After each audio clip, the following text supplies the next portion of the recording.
People in Toledo, let me tell you something. You haven't had a first-rate look at Bob Roop until you've seen him go up against a man like Ronnie Garvin or Tommy Rich. There are a lot of people who don't like these guys, and guess what? I'm one of them. And unlike most, I'm one of the few who can actually do something about it. There are wrestling heels, and then there was Bob Roop. He wasn't just playing a character. He was the character. And apparently, nobody liked the script. Bob Roop was cocky. He was brash. So much so that wrestlers would literally ignore him backstage just to avoid getting into feuds. He is what Dusty Rhodes once called the most hated wrestler of the 1970s. Gym mats in amateur wrestling. He was an Olympic Greco-Roman wrestler who represented the United States in the 1968 Mexico City Olympics. An incredible leap from his rough start in high school wrestling, where he finished his freshman season with a 0-22-1 record. But instead of quitting, he grinded. By senior year, he was undefeated and took the state title. After a brief football stint at Michigan State and serving as a Special Forces medic in the Army, Roop returned to college and racked up a 66-18 wrestling record at Southern Illinois University. He even won an NOLAU title. In 1969, Roop was introduced to pro wrestling by his old friend Lars Anderson. He trained under the legendary Eddie Graham, and from day one, Roop didn't play a babyface. He went straight to the dark side.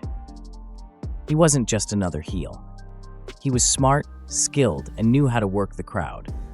He challenged for the NWA World Heavyweight Championship 5 times and built a rep for brutal, technical wrestling and real-life arrogance that bled into his character. Roop eventually began working behind the scenes as a booker for Roy Shire's San Francisco territory. But he wasn't happy. So he devised a wild plan: take over the territory from promoter Ron Fuller by hijacking the championship belt and claiming control. It was bold, it was risky, and it blew up in his face. Shire caught wind and fired him on the spot. Roop's power play failed, but it added to his legend as the man who wasn't afraid to burn bridges. In 1981, Roop issued a challenge to fans: escape his finisher, the sugar hold, and win a cash prize.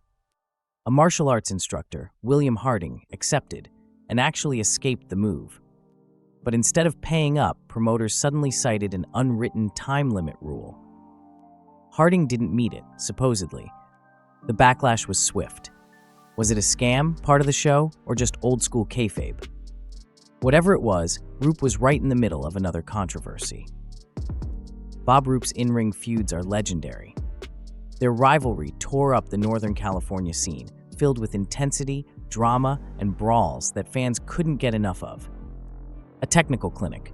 Briscoe's smooth athletic style clashed with Roop's methodical brutality, a classic contrast. Maybe his most iconic feud. Dusty was flamboyant and beloved. Roop was cold, calculating, and unbothered. Florida fans were glued to their seats whenever these two collided. Even heel versus heel feuds weren't off the table. Roop clashed with the likes of Jimmy Valiant, whose over-the-top gimmicks Roop despised. He wanted to wrestle, not play games. In 1976, Roop suffered a serious knee injury during a match with Eddie Graham, supposedly from the banned Figure 4 leg lock.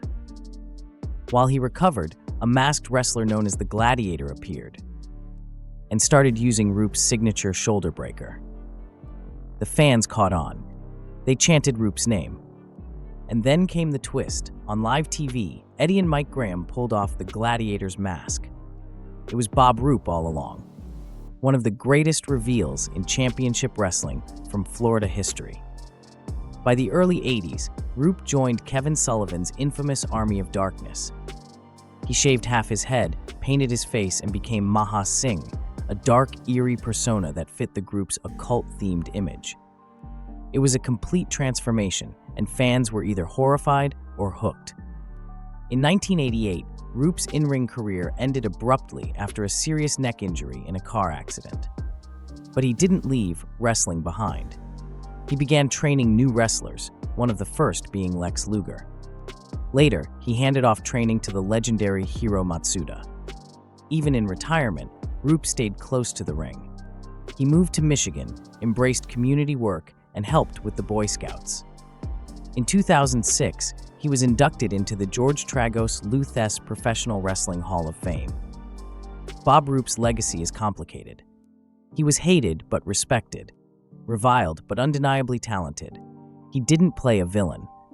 He was the villain. And that's what made Bob Roop a name that still echoes through the halls of wrestling history.